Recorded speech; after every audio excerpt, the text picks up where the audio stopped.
Hey guys, and welcome back to another FM22 Transfer Guide with me, Raxo FM, where today we are going over 3 signings and 3 sales for AC Milan, a side that unfortunately have not won a proper title in the Serie A since 2011. Finishing in 2nd place last year though was a massive step in the right direction, and with a couple of correct signings and sales we can make sure we get them to the top spot this year. Before we go over that, make sure you do smash the like button on today's episode, as well as subscribing to the Rex for Film YouTube channel so you don't miss the daily Football Manager content that will be coming your way with transfer guides and Let's Play series running at all times.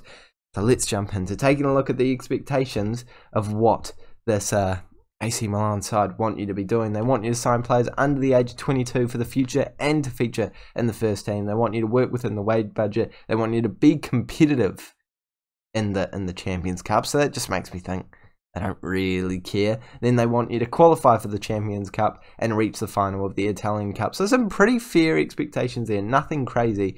And I think this budget fairly reflects the expectations we've been given. Only £15 million, so we are going to have to make some intelligent sales to be able to get a bit more money, to bring in some decent players to push for that top of the table place, as currently we're not exactly considered the favourites. We're not far away, but we're not quite up on the top spot, and we're going to try our best to make sure we are by the end of the season. You know, that's kind of the important thing. So let's go out, let's make some sales, and here is the first one. Andrea Conte came into AC Milan quite a few years ago for £21 million, and since then he has never really been an incredible football player. Unfortunately for him, this is the end of his road at AC Milan. He's going to be sold. We have too many good options at right back at this current point in time, with a youngster in the form of Caldara. Is that the one, or is it?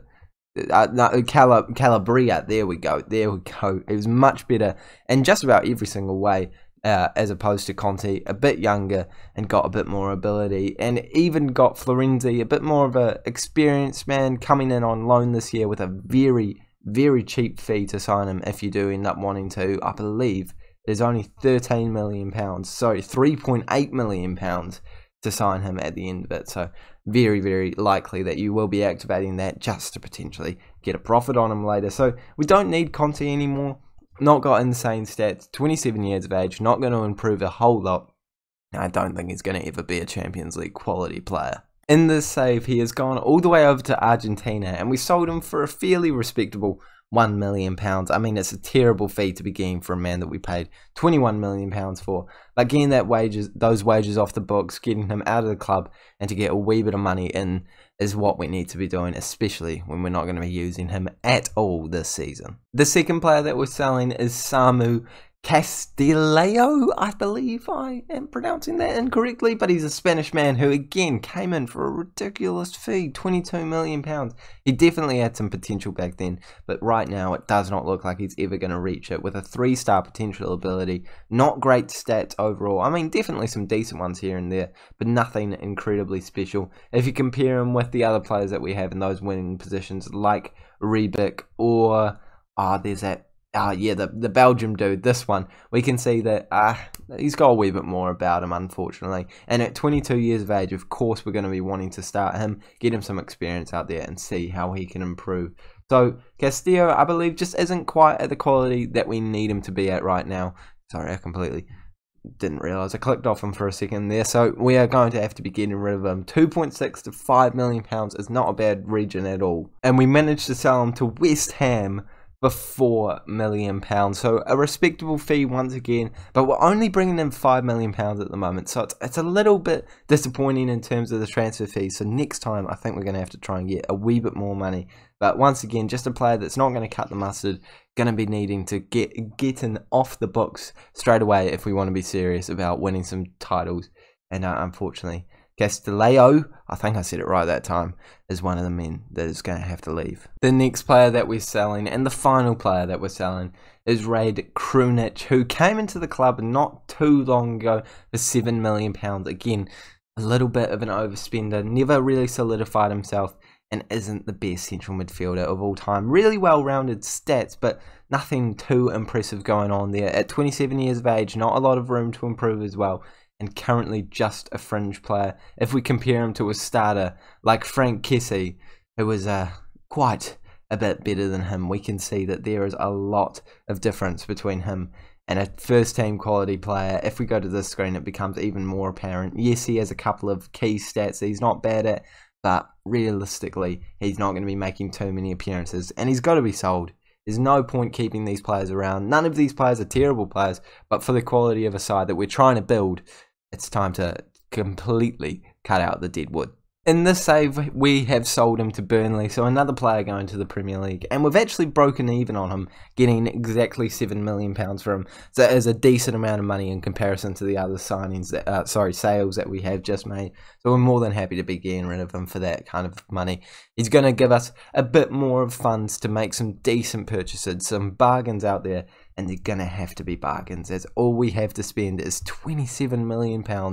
Boys and girls, I'm going to have to work my magic here. It is not the easiest challenge being this AC Milan manager, but I'm going to do my best. Let's go find some players for the future, find some players that are going to improve the side, and let's make some signings. Oh, but first, we need to make sure we know who we're trying to sign. So let's actually go over the team. Sorry, I forgot about that part, boys and girls. So if we go to quick pick and go to best 11, we can see that this is what it is looking like. And it's a very good squad. I will admit it's actually got a lot about it. I like the youth in there, like Diaz. You've got Kessie, who's not too old, Calabria, Romagnoli in his mid-ages, I guess. He used to be young, but no, that's kind of how time works, isn't it? But you've got Tonali, Tomori, plenty of youngsters in there that are going to be able to break through the ranks. Even Leao on the bench over here. Great replacement for Zlatan Ibrahimovic. So you do have a bit of cover in some positions, youthfully wise. However, we're going to have to break down the positions and see what we really do need to be improving upon. I think once we break down a couple of them, it becomes very obvious. However, again, it does matter the formation you're going to be playing. I think a lot of people will be playing a 5 at the back formation for this team, as you do have great wing backs like the Belgian guy and Calabria, as well as Hernandez being able to play beautifully on that side. So it depends on what you really want to be using. But for this, we'll just take a look at it on the 4-3-3 with the central attacking midfielder and striker position. I think you have got a decent amount of options here. Leao for the future, you've got Zlatan there, and you've got Olivier Giroud. So that's 3 options. But again, if you're wanting to play with that striker, I think that maybe another option could be very handy in there, especially considering the fact that Giroud is 37 and Zlatan is 39. So maybe one more option wouldn't be the worst thing ever. On that left-hand side, you've got Rebic and not a whole lot else. You've got Diaz, who's probably going to be more of a central midfielder. You've got the Belgian man, who's going to be more of a right winger.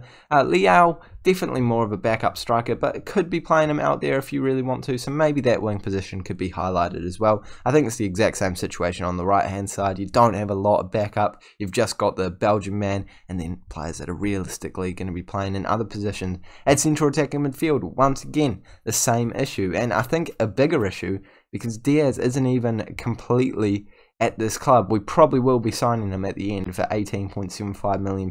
But for now, he's not here. So analysing that position might be a good thing for potential signings, potential future players, and potential improvement for the football club. The central midfield spot gives you a lot of decent options. Kessie, Tonali, Bentancur, but Bakayoko is your only other option there.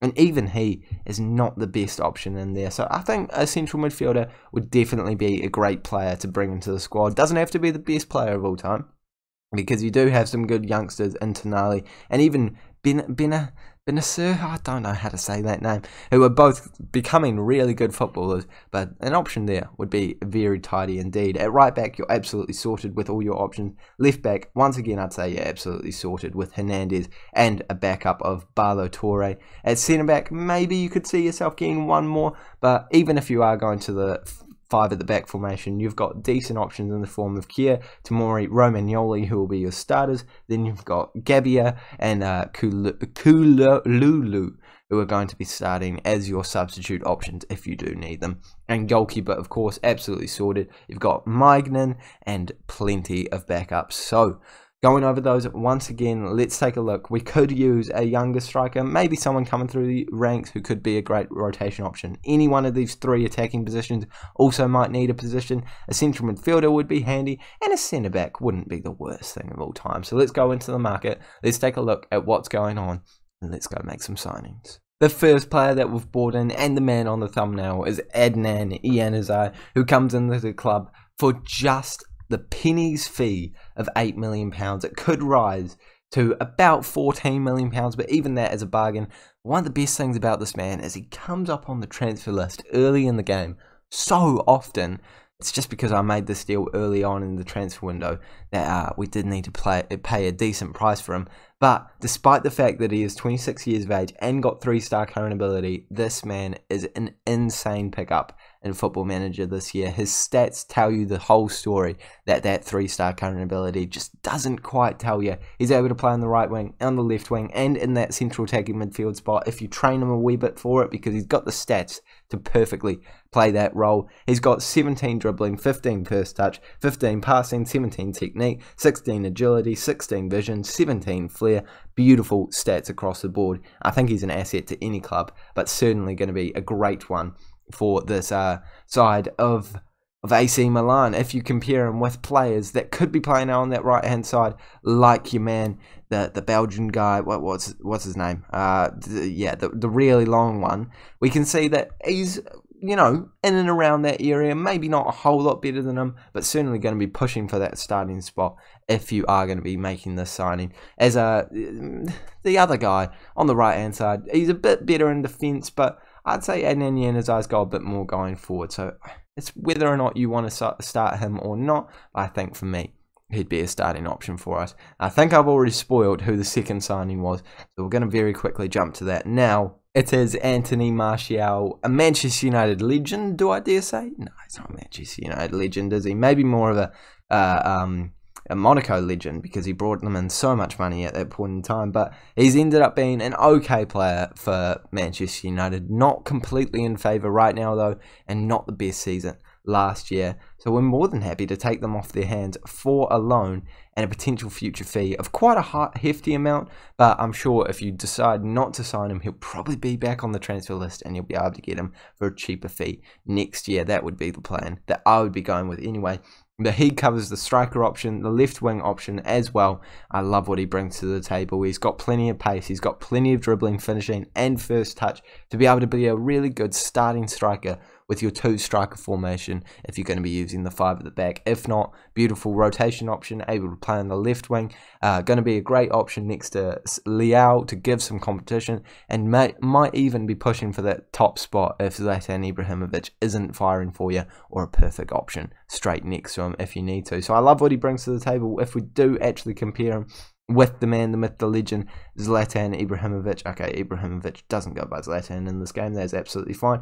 You can see that although, yes, Zlatan is a lot better, there is some benefits to having Martial in the squad. You've got physicality that goes his way, speed that goes his way. He's not massively off in these areas, but, you know, Zlatan is the GOAT. If we're actually comparing him to a player, then he might have a chance of beating Leao. We can see that there's actually not a lot in it, and if anything, Martial was a slightly better player with 14 attacking, 12 mental, 15 physical, slightly worse at defending and aerial, but realistically, is that going to be a massive issue for you?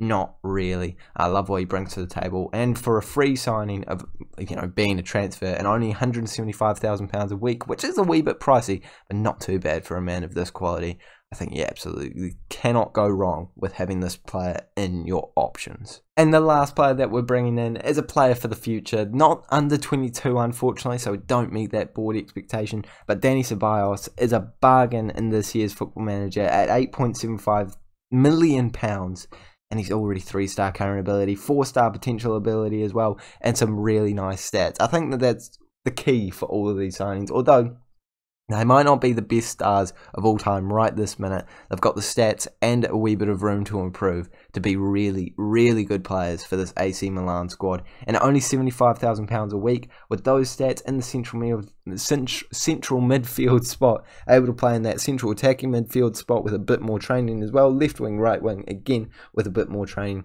I think he brings a bit of versatility, and I'd say potentially a shout at starting in this side. If you actually take a look at him in comparison to another one of his options, obviously he's not going to be starting over Kessie. By the way, sign Kessie on a contract if you're going to be doing this, say, because yeah, it expires pretty soon. The other player he will be competing against is this man, and we can see that there is a bit more going the way of Benakur. But if you're looking for a bit more of an attacking-minded player, I think that Ceballos is definitely the way to go. Mentally, this man has got him in spades, though. But you've got more finishing, you've got more dribbling, you've got more first touch, long throws. That's exactly what we need. Long shots, sorry. A bit more passing. I'm surprised it doesn't have more vision, but very similar in that sort of an area. So I like what he brings to the table, a bit of a different option in your squad, and able to give you a really good central midfield option. Now, after all those signings, and we go to the quick pick and the best 11, I am sad to say that none of the players actually come up, but you could just as easily justify playing Januzaj out on that right-hand side as the inside forward. You could play Ceballos in that central midfield spot as either the box-to-box midfielder or the deep-line playmaker instead of Benakur. And then Anthony Martial could start instead of Ibra, but I wouldn't do that realistically. Might be more of a left-wing option. Leao, more likely to be starting there for you and having him as a great bench option. And of course, he's just on loan, so you don't need to worry about playing him all that much, letting him improve. Just have him there as a great option for your squad. And if we do go over to the different tactic, going to Gegenpress, choose formation, go down to the 5 at the back with the 5-2-1-2 with the attacking midfielder, and we quick pick that, we can see that there is also great options for those players that we've just signed to be in the mix, like Martial starting in that striker spot. You could even have Leao in that spot instead, or you could have Ceballos over there with Kessie, and of course you could stick Adnan Januzaj in that central attacking midfield spot. So plenty of options that these players bring to the table. Not the most incredible out-and-out world-class players that I would often bring to you, but some decent options for the squad, and certainly the best rotation options for the price that you're going to be paying for them. So some bargains galore here, but nothing too insane to start your season off, but plenty of room for improvement in all of this squad. And that is where we're ending this episode. Thank you guys so much for watching. If you have enjoyed it, please make sure you smash the like button on it. Make sure you let me know down in the comment section below who you want me to do 3 signings and 3 sales with next, and I will see you all later.